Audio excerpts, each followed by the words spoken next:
povos. Como é que você vê tudo isso? Eu gostei muito que você foi muito educada, né, em doações, né? Não só eles estão comprando consciências. A China não empresta dinheiro. A China compra consciências. Essa é uma questão fundamental que a gente tem que entender da ação da China. O que aconteceu? Os Estados Unidos têm um débil mental na presidência. O cara, inacreditavelmente, as equipes de segurança tiraram as rodinhas da bicicleta do Biden e não avisaram ele. E ele caiu, ele se esborrachou, porque ele tinha que estar andando de triciclo, sabe? Aquela coisinha bem infantil. Mas, com a omissão dos Estados Unidos na América, o que aconteceu? Você teve uma redivisão até da América Latina. Você tem a China muito forte em algumas regiões, você tem o Irã entrando muito forte na questão da Venezuela. Só para vocês terem uma ideia, o Irã deu de presente para a Venezuela um cargueiro, um petroleiro. Olha que generosidade, deu. E também deu alguns aviões. Boeing comprou e deu para o governo da Venezuela. Você tem a China comprando áreas na Argentina, inclusive a instalação vai ser a China quem vai construir as centrais energéticas da Argentina, e você tem uma base militar da Rússia na Nicarágua. A omissão dos Estados Unidos permitiu que as três potências redividissem a América Latina, mas o Brasil não está fora disso. Boa parte do nosso parque eólico e nossos sistemas de geração de energia que foram privatizados ou que houve leilão de concessão por omissão da ANEEL, por uma postura que eu não consigo entender da ANEEL, hoje boa parte das linhas de transmissão no Brasil são operadas por grupos econômicos chineses. A China não empresta dinheiro, a China compra consciências, está comprando jornais, está comprando emissoras de TV. Para quem não sabe, eu fui o único que fui condenado por ter dito que a Band é China. Mais de 500 vídeos foram feitos, mas só o meu me deu condenação. Mas o que nós temos que ter é a clareza disso, Andréia, e você que nos assiste. A China não faz doação e nem empresta dinheiro. Lá na África, a China construiu um moderno aeroporto num país. Não pagaram, ela foi lá e tomou o aeroporto para ela. É assim que a China faz. A China, ela trata relações comerciais de subjugação. É um perigo muito grande.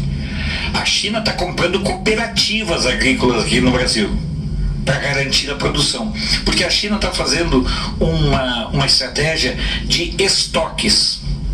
Hoje, no Jerusalem Post dessa quarta-feira, por exemplo, tem uma matéria muito clara sobre o que está acontecendo. A China está comprando petróleo do Irã em quantidades muito maiores por uma razão muito simples, para formar estoque. Então a China já quer começar a especular com esses produtos.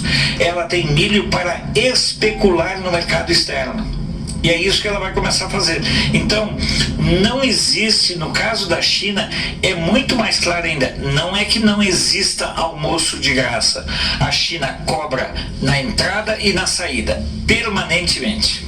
O par perfeito, né, Alfredo? Porque a China gosta de comprar consciências e a esquerda vende, ou se é que tem alguma, né? Não, eu digo o seguinte, a China compra a classe política brasileira porque a classe política brasileira é vulgar e barata. Comprar um deputado no Brasil é a coisa mais barata do mundo. Entendeu? E a China descobriu facilmente que a classe política brasileira, a classe política da América Latina, ela não é só subornável, ela é sistemática, ela se oferece. Observe bem, nós temos no Congresso Nacional uma bancada Brasil-China. Olha o absurdo que nós temos isso. Nós temos uma bancada Brasil-China que inclusive quis interceder quando o Congresso Nacional quis fazer uma sessão em homenagem a Taiwan. Eles se posicionaram contra. Então, na verdade, a classe política brasileira, ela adora dinheiro e a China descobriu isso e compra e paga. Teve uma senadora que, inclusive, disse que ela aceitaria deitar no chão para a China passar por cima. Então, você imagina, esse é o nível da classe política, né? Alfredo, na Argentina a inflação alcançou 60%, na Venezuela cerca de 95 em cada 100 cidadãos estão na extrema pobreza. Nós podemos esperar um caminho semelhante no caso do Peru, do Chile, da Colômbia? Como é que você vê isso? Daí para pior. O Chile, que historicamente tinha uma inflação aí na faixa de 2%, hoje os jornais de lá, o El Mercúrio, já apontava que a expectativa é de uma inflação de 11% nesse ano. As ações lá na Colômbia já despencaram violentamente, entendeu? O Peru vive com uma inflação muito alta já. A Argentina, 60% é eufemismo. Os analistas mais sérios já apontam que a Argentina pode encerrar o ano com uma inflação na faixa de 100%. Agora, nós temos uma inflação que é ruim, sim, mas hoje, quarta-feira, saiu a inflação interanual do Reino da Grã-Bretanha. É a maior inflação nos últimos 40 anos, uma inflação de 9,1% nos últimos 12 meses lá na Grã-Bretanha. Se nós levarmos em conta que, historicamente, a inflação na Grã-Bretanha é 1,5, 1,8, nós veremos como a coisa está complicada. O mesmo na Alemanha. Sem contar, André, eu não sei se está na tua pauta, mas, por exemplo, a Alemanha, por conta da guerra, da invasão da Ucrânia pela Rússia, a Rússia está cortando gás. A Alemanha está reativando as minas de carvão. Não existe nada mais poluente. A Alemanha ia desativar as usinas atômicas, as usinas nucleares, no fim do ano. Irão estender. A União Europeia, que fez birra contra o acordo com o Mercosul, já avisou que quer retomar a negociação com o Mercosul. Quer dizer, os fatos que Bolsonaro... Por isso que eu acho que as pessoas têm que odiar mesmo Bolsonaro. Eu, se fosse de esquerda, eu odiaria profundamente Bolsonaro. Eu teria raiva. E como tem alguns da esquerda, teria até fetiche sexual com Bolsonaro se eu fosse de esquerda. Porque, sejamos francos, ele foi adivinhando tudo que está acontecendo. Não é adivinhando, é lendo a realidade.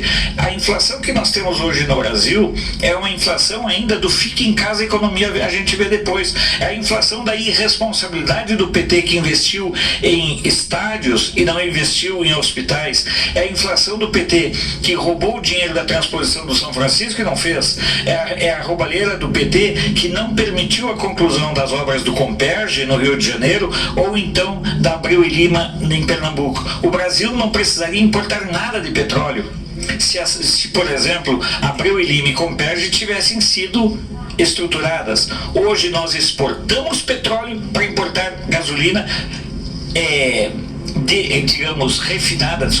refinada a partir do nosso petróleo. Olha a situação bizarra e absurda. Então, a inflação que nós estamos vendo aqui nas cercanias é uma inflação reveladora do quanto Bolsonaro e Paulo Guedes estão fazendo um trabalho bem feito. Inclusive, o nosso PIB do último mês cresceu 0,3%. É um PIB robusto e que se sobressai